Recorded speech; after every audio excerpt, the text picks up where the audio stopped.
Certainly a Good lot of morning, Jenny. pros and cons to homeschooling. I know you've got 3 children of your own. We'll talk about that soon, but we've really been forced, haven't we, to learn new ways with little warning, but some surprising outcomes.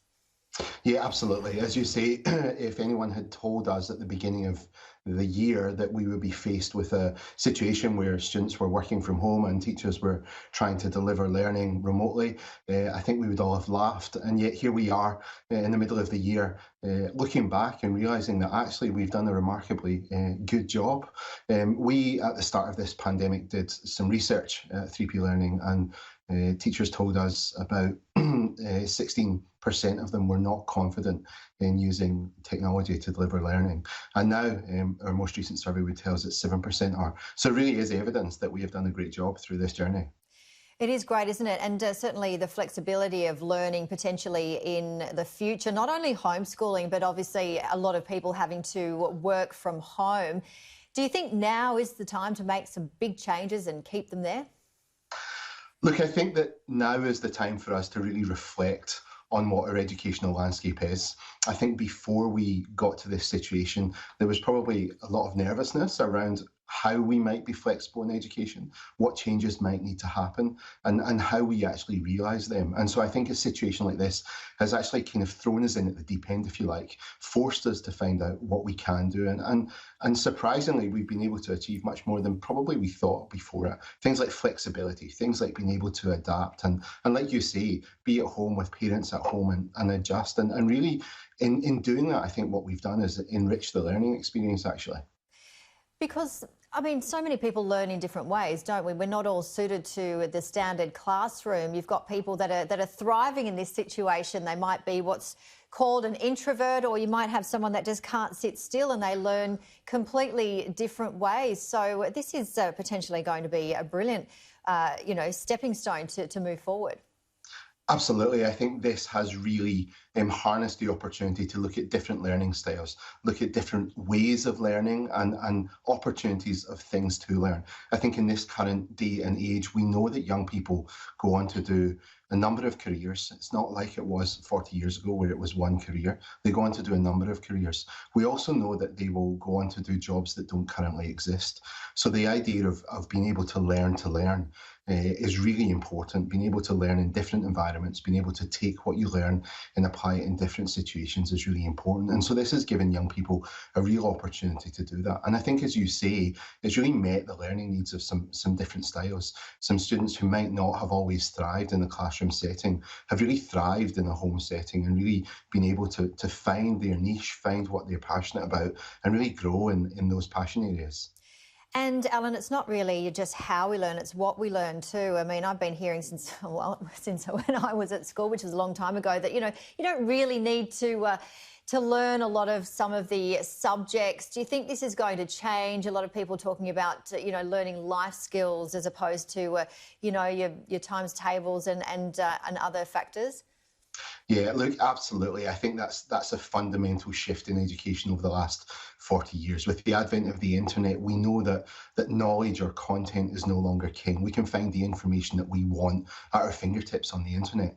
But what we need to be able to do is know what to do with that, to be able to problem solve with it, to be able to take it and apply it in unfamiliar situations. So I think that whole idea of learning to learn becoming much more important, being able to learn those transferable skills, to move them across, to use them in different situations and to really apply them in different contexts is so fundamentally important moving forward.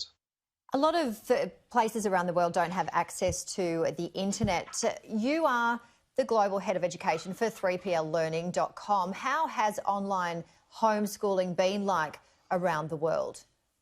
Look, I think we have seen a huge variation. And the thing that I think is really important to note is that technology adds to the tools of learning and teaching, both remotely and in the classroom. It's not the one and only solution. It's part of a blended solution. We believe here that teachers really are central to effective learning and teaching. We see it, we know it. Through this pandemic, we have watched teachers around the world, whether that be here in the US or in the UK, really wrestle with how they stay connected and relationally involved with their students. And we know that that's something that's really important in education. So for me, what have we shown? We've shown that technology has a real part to play in learning, and it can really enhance learning and teaching outcomes, both for students and for teachers. But we also know the importance of teachers in that place, and we want to support, encourage, and champion teachers. And for me, if there's one voice I can speak today, it's applauding the teachers around the country and around the globe who have really embraced and made a difference in this time. Yeah, it's been extraordinary, hasn't it? So, Allan, how confident are you in seeing a dramatic change and for that to continue, and what needs to be done to achieve this? Look, I think we will see some changes as we move forward. I think we're already seeing them as we go back to school here in Australia, and we're seeing them being considered as other parts of the world look to go back. We will see a change in education and the educational landscape.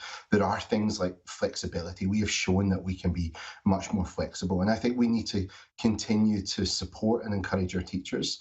One of the things that has been a buzzword, if you like, in education for the last 4 or 5 years, not just in Australia but around the world, is parental engagement. Parents as partners in the learning journey.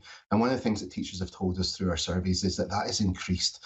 The authentic interaction of parents and students learning has increased from about 57% before this pandemic to 77% now, is what teachers are telling us. And that's really exciting, because all of a sudden learning becomes that real life experience. And I think that's the conversation that we need to continue to have. What does the education landscape look like when we change it and make it about authentic, real life learning that happens not just in our classrooms, not just in our schools, but in our homes, in our parks, when our young people are playing soccer or any other sport? How do we make learning real, authentic, and transferable? We've certainly learned so much during this pandemic, and we had a conversation, you and I, this week about children perhaps learning resilience through this situation, and the pros and cons to how much work they actually did achieve.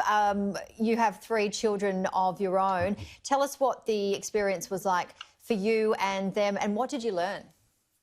Look, I think one of the things that I learned was that it's really hard as a parent sometimes to have your young person at home learning and teaching. And I know 3 of them are sitting in the other room watching this show, so I have to say really nice things. But the reality is that I've got 3 children, and they all learn very differently, and they all embrace things very differently. And some things that they would have naturally embraced in school, they found hard to embrace at home. And so I think for me, the resilience is one thing, and I'll speak about that in a moment, but also how do we incorporate real life learning into everyday goings on in our house? And I think I said to you when we chatted earlier in the week, Janie, that early on in this journey, we just had a really epic fail day, if you like, in our house.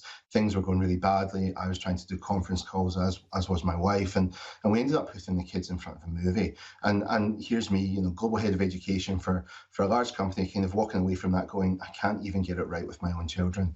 But we actually turned that around, and we used it. Got my youngest daughter, who's in kindy, to draw a picture of her favourite character of the movie afterwards, our middle son to describe his favourite character in a paragraph, and our oldest son, who's in year 7, to do a bit of an essay comparing good versus bad. So I think there's a whole idea of how do we use what's going on. We need to embrace it. We need to know what's going on. And I think to your point around resilience, this has been a time of unprecedented change and uncertainty for adults in the world, so more so for young people. And we know research tells us that young people benefit from routine, from structure and stability. And all 3 of those things were pulled away from them, at least to start with. But we also do know that they're very resilient. We know that as we see them go back to school, we know that they will benefit from the routine, the structure and the stability. Many of them did from home as well. But what they also get going back to school is that opportunity to embrace a little bit more of that unseen curriculum, the being part of a community, the contributing, the seeing what their role is as a citizen. All of those things are really important if we're going to develop really effective contributors to the society of tomorrow.